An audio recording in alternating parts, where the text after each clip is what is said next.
Hemos sido críticos porque la ministra se comprometió a entregar un esqueleto de ese modelo de financiación autonómica y este informe constituye solamente una costilla. Para nada garantiza que las reivindicaciones de Aragón vayan a ser contempladas en la propuesta del modelo de financiación autonómica que el Gobierno de España nos proponga. Por eso hemos pedido al Gobierno de Aragón que mantenga las reivindicaciones, que tenga como referencia ese documento de consenso que fue el dictamen del año 2018 y que sigamos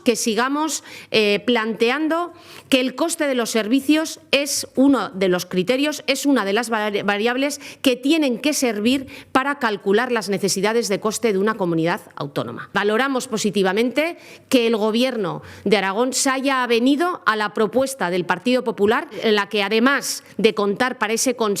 con los grupos parlamentarios y el Gobierno, se incorpore a expertos que nos puedan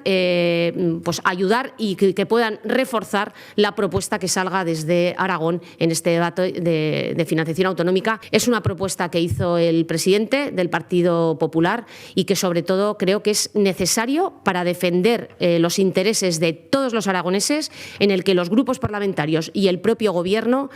tenga este refuerzo y este respaldo. Reivindicamos